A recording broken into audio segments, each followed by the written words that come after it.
नमस्कार, स्वागत है आप सभी का आपके आरोही यूट्यूब चैनल पर। आइए आज हम देखते हैं कि आधुनिक इतिहास में प्लासी का युद्ध। जैसे आप जानते हैं, किसी युद्ध को पढ़ने के लिए तीन ही बातों पर विस्तार चर्चा करना होता है। युद्ध का कारण, युद्ध का विस्तार और युद्ध का परिणाम व प्रभाव। इन तीन बातों पर चर्चा करनी होती है। प्लासी के युद्ध के कारण, विस्तार और परिणाम जानने के पहले प्लासी की पृष्ठभूमि के बारे में समझ लेना होगा, बंगाल की पृष्ठभूमि के बारे में समझ लेना होगा। जैसा आप जानते हैं कि अंग्रेज़ों ने 1757 से ही वास्तविक रूप से भारत पर कंपनी के शासन का प्रभाव जमाना शुरू किया और 1757 से लगभग 190 साल तक भारत पर शासन किया। तो इसी परिप्रेक्ष्य में देखना है कि बंगाल राज्य, स्वतंत्र राज्य की स्थापना किसने की, बंगाल पर कैसे कैसे कंपनी का स्थायित्व हुआ। इन पर बहुत सारी बातें हमारे पिछले वीडियो में हो चुके हैं, लेकिन आज मुझे यह बात कर लेनी है कि बंगाल पर स्वतंत्र या अर्ध स्वतंत्र राज्य की स्थापना सबसे पहले मुर्शीद कुली खान ने 1717 में किया और 1717 में उन्होंने राज्य की स्थापना की। इसके पहले 1700 में वो दीवान के रूप में वहाँ औरंगजेब के शासनकाल में समय अपने काम करना प्रारंभ किया। 1717 में फर्रुख शेर ने उसे वहाँ का नवाब बना दिया और कालांतर में मुर्शीद कुली खान ने ढाका से मुर्शिदाबाद अपनी राजधानी परिवर्तित की और एक महत्वपूर्ण परिवर्तन किया। वह परिवर्तन था राजस्व वसूली का इजारेदारी प्रथा। यह पूछा जाता है कि इजारेदारी प्रथा की शुरुआत बंगाल में किसने की। अब आपके दिमाग में होगा कि हम इजारेदारी की बात क्यों कर रहे हैं। तो इजारेदारी की बात मैं इसलिए कह रहा हूं कि जो बंगाल की पृष्ठभूमि है, उसी बंगाल के पृष्ठभूमि में क्रमिक राजस्व परिवर्तन ही बंगाल के विनाश का कारण हुआ, बंगाल के लूट का कारण हुआ। जैसे इजारेदारी के बाद आपने देखा कि जब द्वैध शासन प्रणाली आई तो द्वैध शासन प्रणाली के में वार्षिक राजस्व व्यवस्था, पंचवर्षीय राजस्व व्यवस्था, फिर उसके बाद 10 वर्षीय राजस्व व्यवस्था के साथ साथ परमानेंट सेटलमेंट कर दिया गया। वही परमानेंट सेटलमेंट बंगाल के शोषण का कारण बना। तो इन पर तो हम चर्चा करेंगे ही। जैसे आपने मुर्शीद कुली खां को देखा, मुर्शीद कुली खां का कोई पुत्र नहीं था, तो उनका दामाद शुजाउद्दीन वहाँ का नवाब बना।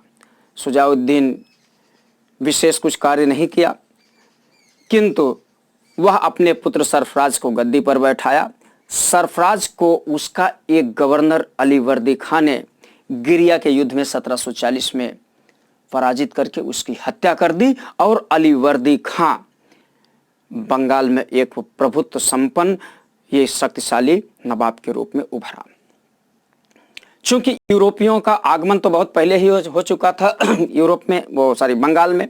यह हमने आपसे चर्चा किया कि 1651, 1698, 1717 जैसे कुछ घटनाओं का नाम लेके हम आगे बढ़े थे। पिछले वीडियो में इसकी चर्चा हुई है। अब धीरे धीरे क्रमिक रूप में कैसे बंगाल पर कंपनी अपना शासन स्थायित्व स्थापित करता चला आ रहा था। उसी में अलीवर्दी खां विवश होकर एक बात कही, एक बहुत आपसे पूछा जाता वह कथन यह है कि उन्होंने कहा कि यदि यूरोपियों को नहीं छेड़ोगे तो साथ देंगी, छेड़ेंगे तो काट खाएंगी, ऐसा उन्होंने कथन कहा था। अलीवर्दी खां की मृत्यु के बाद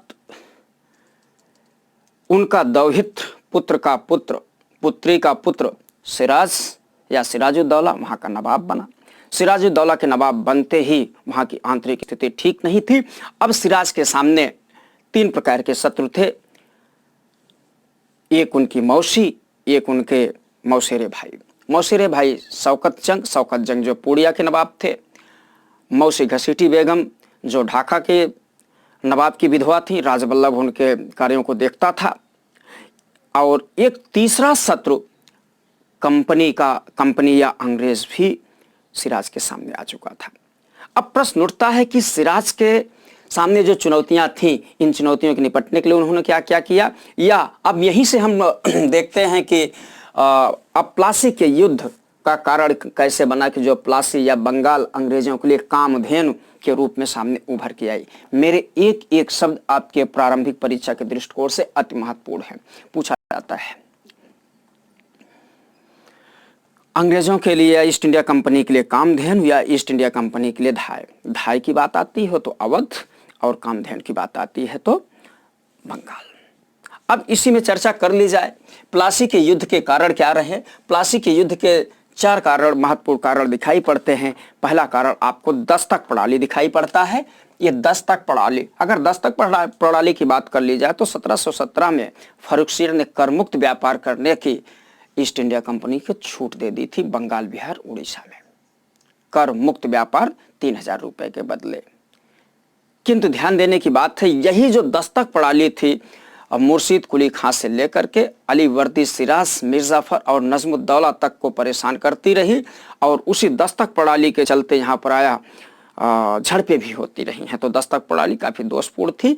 अब दूसरा कारण था दरबार की स्थिति। अगर हम दरबार की स्थिति की बात कर ले, जैसे हमने आपसे बताया कि सिराज के सामने 3 प्रकार के शत्रु थे, जो 2 उनके आंतरिक, एक उनका जो क्या कहते हैं विदेशी शत्रु था। आंतरिक शत्रु में हम बात करते हैं घसीटी बेगम और मुर्शीद कुली खां के, घसीटी बेगम और शौकत जंग की। वहीं अंग्रेज भी इनके लिए पिनाक बनते रहे।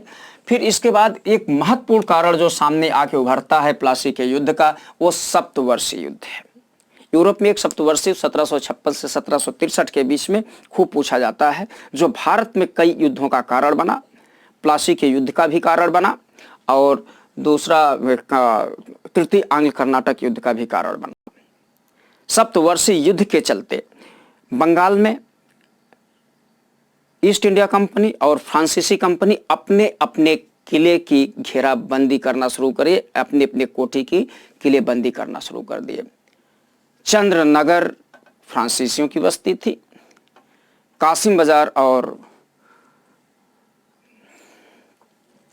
कलकत्ता क्या कहते हैं फोर्ट विलियम, ये अंग्रेजों की बस्ती थी। तो इनकी किलेबंदी करना प्रारंभ कर दिया सप्तवर्षीय युद्ध के चलते अपनी सुरक्षा, और इसके अतिरिक्त इन किलों पर तोपें लगाना भी अंग्रेजों ने प्रारंभ कर दिया। तोपें चढ़ाना नवाब को नागवार गुजरा। और नवाब के व्यक्तित्व की बात कर ली जाए तो नवाब जोशीला नवाब था, नया नवाब था। वो बहुत सारी बातों को सहन नहीं कर सकता था, गर्म मिजाज का था। फलता प्लासी के युद्ध की स्थिति बन गई। ऐसी स्थिति में नवाब अगले स्टेप पे आता है, जब नवाब ने फ्रांसीसियों और अंग्रेजों को ध्यान देने की जरूरत है। फ्रांसीसी और अंग्रेजों को मना किया कि आप किलेबंदी नहीं कर सकते और उस पर तोपें नहीं चढ़ा सकते। अंग्रेज तो, फ्रांसीसी तो मान गए, अंग्रेज नहीं माने। जब अंग्रेज नहीं माने तो नवाब अंग्रेज को दंड देने के लिए कलकत्ता नगर की घेराबंदी कर डाली। कलकत्ता नगर जो उस समय फोर्ट विलियम के नाम से जाना जाता है और कलकत्ता का प्रमुख उस समय ड्रेक था। ड्रेक आपसे पूछा भी जाता है, यहाँ से ड्रेक से कई प्रश्न बनते हैं। फिलहाल अभी बने नहीं, लेकिन बनने की संभावना दिखाई पड़ती है। संभावना यह दिखाई पड़ती है कि प्लासी के युद्ध के समय, ध्यान रखिएगा, प्लासी के युद्ध के समय कलकत्ता नगर का या फोर्ट विलियम का प्रमुख कौन था। तो प्राय आप लोगों के दिमाग में आता है कि प्रमुख क्लाइव था। क्लाइव प्रमुख नहीं था। क्लाइव तो उस समय मद्रास में था, जो एक क्लर्क था, सेना का अधिकारी भी नहीं था। ध्यान देने की जरूरत है, सेना का अधिकारी भी नहीं था।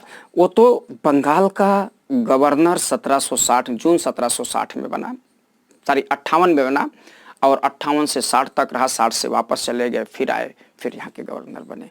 इसलिए आपके दिमाग में आना चाहिए प्लासी के युद्ध के समय वहाँ का प्रमुख ड्रेक था, क्लाइव नहीं। क्लाइव सेना नायक था। आगे बढ़ें, आइए आगे बढ़ते हैं। तो 4 जून 1756 को मीर सिराजुद्दौला ने कासिम बाजार पर कब्जा कर लिया। फिर 15 जून कलकत्ता पर सिराजुद्दौला ने घेरा डाला और 20 जून 1756 को कलकत्ता नगर का पतन हो गया। अर्थात 4 दिन के घेरेबंदी के बाद कलकत्ता पूरी तरह से सिराजुद्दौला के कब्जे में आ गया। जब सिराजुद्दौला के कब्जे में आ गया तो सिराजुद्दौला ने एक बहुत बड़ी भूल की। भूल ये कि ये जश्न मनाने मुर्शिदाबाद चले गए और जो यहाँ का प्रमुख ड्रेक था उसको भागने के लिए छोड़ दे दिए और वो भागकर ड्रेक फुल्टा द्वीप चला गया और वहां पर शरण ली। अगर यहाँ भूल ना किए होते, ड्रेक को पकड़ लेते या उनके साथ उन्हें बंदी बना लिए होते, शायद ऐसी घटना न बन पाती। तो इनकी बहुत बड़ी भूल थी। अब इसी कड़ी में देखा जाए तो यहीं से एक ब्लैक होल घटना का उभरता है। 20 जून 1756 को ब्लैक होल घटना घटी। ब्लैक होल घटना जे हालवेल, जो टेम्परेरी कालांतर में टेम्परेरी गवर्नर भी होगा बंगाल का, ये इनकी मनगढ़ंत कहानी बताई जाती है। कहानी कुछ ऐसे है कि 20 जून रात को 146 बंदियों को 10/14.10 के कमरे में, एक छोटे से कमरे में 123 बंदियों को बंदी बना दिया जाता है। और अगली रात जब, ध्यान रखिएगा, अगली रात जब वो कमरा खोला जाता है, उस 123 बंदियों में से मात्र 23 बंदी उस बुरे स्वप्न को बताने के लिए, बुरे घटना को बताने के लिए जिंदा रहते हैं, जिसमें एक हालबेल भी बचता है। किंतु ध्यान देने की जरूरत है, यहाँ के समकालीन लेखक गुलाम हुसैन, जिनकी रचना है सियारुल मुतखरीन, खूब पूछा जाता है। गुलाम हुसैन नाम है, गुलाम हुसैन, रचना सियारुल मुतखरीन है, और उस सियारुल मुतखरीन में ब्लैक होल घटना की कोई जिक्र ये नहीं करते। फिर ऐसा मान लिया जाता कि घटना मनगढ़ंत रही होगी। अब अगली बात, यहीं से फिर कहानी बनती है। अब प्लासी युद्ध की पृष्ठभूमि बन जाती है। जैसे ही कलकत्ता का पतन और ब्लैक होल घटना की सूचना मद्रास पहुंचता है, उस समय मद्रास में तृतीय आंग्ल कर्नाटक युद्ध के लिए, ध्यान रखिएगा, तृतीय आंग्ल कर्नाटक युद्ध के लिए सुरक्षित सेना रखी गई थी। यह सूचना मद्रास पहुंची। मद्रास से क्लाइव और वाटसन, दो पर्सनालिटी, ध्यान रखिएगा, क्लाइव और वाटसन कलकत्ता नगर के पतन का बदला लेने के लिए कलकत्ता पहुंच गए। जैसे कलकत्ता पहुंचते हैं, कलकत्ता नगर का प्रमुख जो नवाब का एक ऑफिसर था, मानिक चंद था। मानिक चंद मोस्ट इंपॉर्टेंट, कलकत्ता नगर का ऑफिसर मानिक चंद था। मानिक चंद कुछ घूस लेकर, कुछ पैसे क्लाइव से लेकर कलकत्ता नगर पर कब्जा क्लाइव को दे दिया। फलतः कलकत्ता क्लाइव के कब्जे में आ गया। फलतः अब मजबूर होके सिराजुद्दौला को अली नगर की 9 फरवरी 1756 को अली नगर की संधि करनी पड़ी। अब अली नगर से प्रश्न बन जाते हैं आपके लिए, ध्यान रखिएगा। अली नगर से कैसे प्रश्न बनेगा? अली नगर क्या है? अली नगर का नाम अली नगर किसने दिया? अली नगर को किसने बसाया था? अली नगर को सिराजुद्दौला ने बसाया था। ठीक उसी प्रकार से जिस प्रकार से मुर्शिद कुली खान ने मुर्शिदाबाद को बसाया था। ठीक है, तो अली नगर की संधि 9 फरवरी 1756 को हो गया। क्लाइव को यहाँ से नवाब को क्लाइव से समझौता करना पड़ा। नवाब को कलकत्ता नगर के पतन में जो नुकसान हुआ था उसके लिए हर्जाना देना पड़ा। उस हर्जाने के साथ साथ 2 विशेष सहूलियतें देनी पड़ी नवाब को। महत्वपूर्ण है, 2 विशेष सहूलियतें नवाब को देनी पड़ी क्लाइव को। वो सहूलियत क्या थी? पहली सहूलियत थी, जो किलेबंदी पर उन्होंने रोक लगाया था, उस किलेबंदी की छूट दे दी। दूसरी छूट उन्होंने सबसे महत्वपूर्ण यह दी कि यहीं से कलकत्ता नगर में, ध्यान रखने की जरूरत है, यहीं से कलकत्ता नगर में सिक्के ढालने के अधिकार भी इनको दे दिए गए।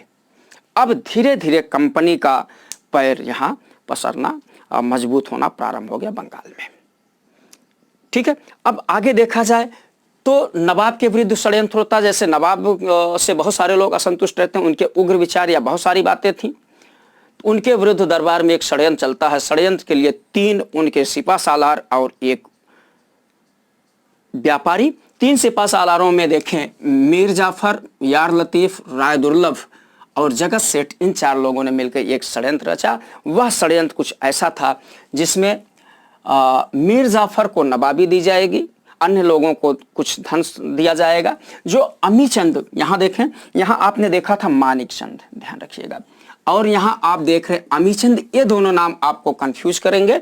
अमीचंद ने क्लाइव को इन षड्यंत्रकारियों से, मीर जाफर, यार लतीफ और राय दुर्लभ से मिलाने का कार्य किया। अमीचंद अब मजबूर होकर क्लाइव को भी अमीचंद से एक समझौता करना पड़ा। समझौता यह था, उसने अमीचंद ने नवाब के राजकोष से आधी धन संपत्ति की मांग की और बहुत बड़ी रकम की मांग की, जो क्लाइव को मंजूर नहीं था। ऐसी स्थिति में क्लाइव ने 2 पेपर बनवाए, एक जाली पेपर था और एक ओरिजिनल पेपर था। जाली पेपर लाल पत्र पर था और जो ओरिजिनल पेपर था वो शुद्ध पेपर वो सफेद पत्र पर था। सफेद पत्र पर वाटसन के हस्ताक्षर थे, क्लाइव के भी हस्ताक्षर थे, किंतु जाली पेपर पर वाटसन के हस्ताक्षर नहीं थे। अमीचंद की सारी बातें उस पर मान ली गई थी। कालांतर में अमीचंद की भी हत्या क्लाइव द्वारा करवा दी जाती है, ध्यान रखिएगा। अब प्रश्न उठता है कि जब यहाँ मीर जाफर नवाब बनेगा तो मीर जाफर को क्या मिलेगा? मीर जाफर नवाब बनेगा तो कंपनी को क्या मिलेगा? कंपनी को 24 परगने की दीवानी की बात कर दी गई। उन्हें नवाब बनने के बाद उनको 24 परगने की दीवानी दे दी जाएगी। इसके अतिरिक्त जागीर दी जाएगी। इसके अतिरिक्त चटगांव मिदनापुर के कुछ क्षेत्र भी इनको, वर्तमान मिदनापुर के कुछ क्षेत्र दे दिए जाएंगे। अब प्लासी की पृष्ठभूमि एकदम तैयार हो गई थी, षड्यंत्रपूर्ण वातावरण बन चुका था। अब जरूरत थी उसमें विस्फोट करने की। विस्फोट का वह दिन आखिर आ ही गया। 23 जून 1757 को विस्फोट हो ही गया। यह विस्फोट किस स्थान पर हुआ? मुर्शिदाबाद से 23 किलोमीटर दूर पश्चिम बंगाल के नदिया जिले में। मोस्ट इंपॉर्टेंट, मुर्शिदाबाद से 23 किलोमीटर दूर पश्चिमी बंगाल के नदिया जिले में गंगा नदी के किनारे प्लासी गांव में एक आम के बगीचे में यह निर्णय लिया गया कि इसी स्थान पर युद्ध लड़ा जाएगा। गंगा नदी कई बार पूछा गया, ऑप्शनल में पूछे गए हम लोगों के समय में, ठीक है। तो वहां निर्णय लिया गया स्थान पश्चिम बंगाल नदिया जिला, गंगा नदी के किनारे प्लासी नामक गांव में, ठीक है। तो ऐसी स्थिति में षड्यंत्रपूर्ण वातावरण तो था ही। मीर मदान मोहनलाल और कुछ फ्रांसीसी ऑफिसर सिराजुद्दौला की तरफ से लड़े और मीर मदान युद्ध के प्रारंभ में ही मारा गया। फ्रांसीसी लड़ते रहे और इनके जो षड्यंत्रकारी मीर जाफर थे, जो इनके सेनापति थे सिराजुद्दौला, इन्होंने इनको सलाह दी कि नवाब साहब आप युद्ध स्थल छोड़ के हट जाएं, मुर्शिदाबाद चले जाएं। सिराजुद्दौला अपने कुछ चुने हुए लोगों के साथ वहां से युद्ध स्थल से निकलकर मुर्शिदाबाद चले गए, क्योंकि षड्यंत्र तो रचा ही गया था। युद्ध का मैदान छुड़वाना चाहते थे। जब वहां से सिराजुद्दौला भागकर मुर्शिदाबाद की तरफ गए तो मीर जाफर का पुत्र, मोस्ट इंपॉर्टेंट, मीर जाफर का पुत्र मीरन, ध्यान देने की जरूरत है, मीर जाफर का पुत्र मीरन के कहने पर मोहम्मद बेग ने सिराजुद्दौला की हत्या करा दी। अब बंगाल की नवाबी खाली हो गई और सिर्फ मीर जाफर के को सत्ता प्राप्त हो गई। मीर जाफर को सत्ता प्राप्त होते ही 24 परगने की दीवानी कंपनी को मिल गई, जागीर कंपनी को मिल गई, ध्यान देने की जरूरत है। जागीर मिल गई। अब बात यह था कि जागीर मिलते ही कंपनी अपने स्तर से, मीर जाफर अपने स्तर से कार्यों का संचालन करना प्रारंभ कर दिए। मीर जाफर का व्यक्तित्व उतना ऊंचा नहीं था, फलतः इनके ऊपर आरोप मीर जाफर के ऊपर लगाया गया। मीर जाफर डचों के साथ मिलकर, ध्यान रखिएगा, डचों के साथ मिलकर ईस्ट इंडिया कंपनी के खिलाफ षड्यंत्र कर रहे थे।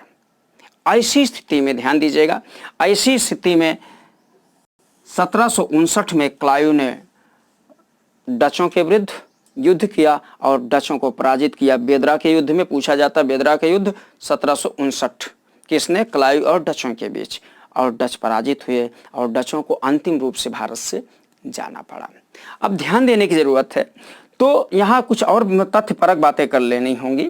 वो तथ्यपरक बातें हैं प्लासी के युद्ध के समय, जैसे हमने बताया कि ड्रेक वहाँ का प्रमुख था, क्लाइव वहाँ का सेना नायक था, मीर जाफर को नवाब बना, 24 परगना की जागीर मिल गई। मीर जाफर, अब यहाँ ध्यान देने की जरूरत है, कोई एक उस समय हाजिर जवाब था, वहाँ के एक हाजिर मिजाज था, उसने कर्नल क्लाइव, मीर जाफर को कर्नल क्लाइव का गीदड़ कहा,